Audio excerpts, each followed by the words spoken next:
ভাবুন তো, পাহাড়ের মাঝখানে কোনো মানুষ বাঁধ তৈরি করেনি, নেই কোনো জলাধার কিংবা কংক্রিটের দেয়াল, কিন্তু হঠাৎ পাহাড়ের ধসে জমতে শুরু করলো বিপুল পরিমাণ বরফ, পাথর আর মাটি।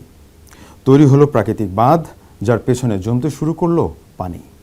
কয়েকদিনের ব্যবধানে সেখানে তৈরি হলো বিশাল এক লেক।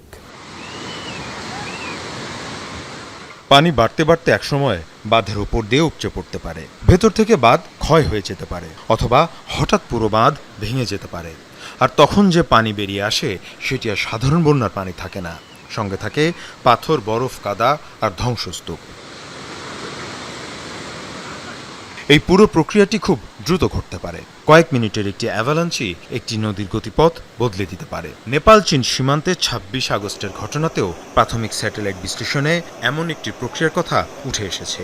ইউএসজিএস বলছে, লাংতাং লিরুং এলাকার একটি হিমবাহ ধসে বরফ ও ধ্বংসস্তূপ নিচে নেমে আসে। সেই ডেব্রিস ফ্লো নদীর চ্যানেলে পানি, বরফ এবং আরও পাথর, কাদা নিয়ে দ্রুত ছড়িয়ে পড়ে। অন্যদিকে নেপালের প্রাথমিক বিশ্লেষণেও লেন্দে নদীর পথে বরফ, পাথরের ধস এবং অস্থায়ী বাঁধ তৈরির কথা বলা হয়েছে। ২৬ আগস্টের ভয়াবহ ঢলের উৎসস্থল হিসেবে যে এলাকার নাম সামনে এসেছে সেটি নেপালের রাসুয়া জেলার উত্তরে চীনের তিব্বত সীমান্তের কাছাকাছি। রাসুয়াগাড়ি সীমান্ত ক্রসিং থেকে প্রায় ২০ কিলোমিটার উত্তর পূর্বে লেন্দে নদীর এলাকায় বরফ ও পাথরের বিশাল ধস নদীর পথ আটকে দেয় বলে স্যাটেলাইট বিশ্লেষণে ধারণা করা হচ্ছে। এরপর সে বাঁধ ভেঙে যায়, বিশাল স্রোত নেমে আসে নিচের দিকে। লেন্দে নদী থেকে সে প্রবাহ যুক্ত হয় ভোতেকাশি এবং পরে ত্রিশলে নদীর সঙ্গে।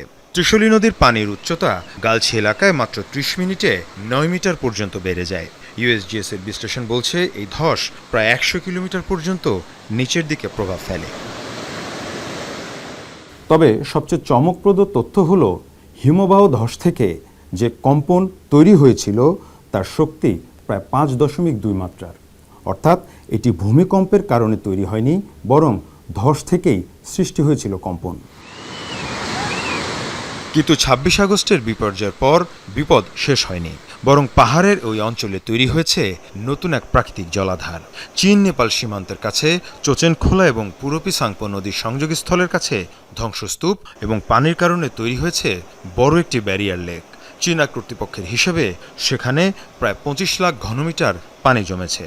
চীনা কর্তৃপক্ষের সংখ্যা, পরবর্তী কয়েকদিনে আরও পানি সেখানে জমতে পারে, অর্থাৎ লেকটি আরও বড় হওয়ার সাথে সাথে বাড়ছে প্রাকৃতিক বাঁধের ওপর চাপ।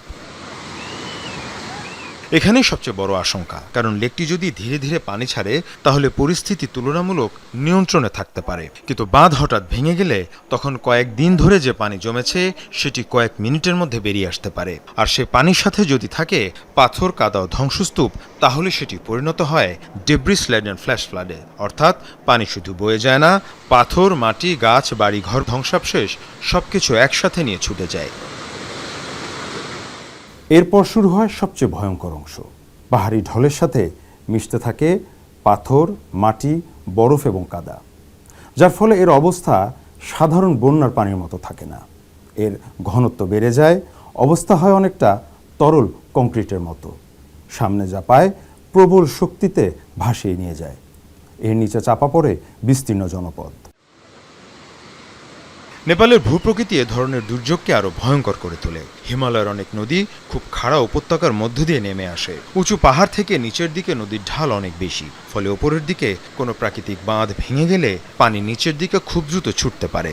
আর পথ যত শুরু হয়, পানির গতি ও ধ্বংসক্ষমতাও তত বাড়তে থাকে। তার উপর হিমালয়ের অনেক এলাকায় হিমবাহ, তুষার, পাথর ও পাহাড়ি মাটি একসাথে রয়েছে। একটি বড় ধস তাই শুধু একটি পাহাড়ি ঢাল বদলায় না, বরং এটি পুরো নদীর গতিপথ বদলে দিতে পারে। আর একটি নদীর পথ আটকে গেলে তৈরি হতে পারে নতুন লেক, সেই লেক ভেঙে গেলে আবার তৈরি হতে পারে নতুন বন্যা। মীর মুশফিক আহসান, যমুনা নিউজ।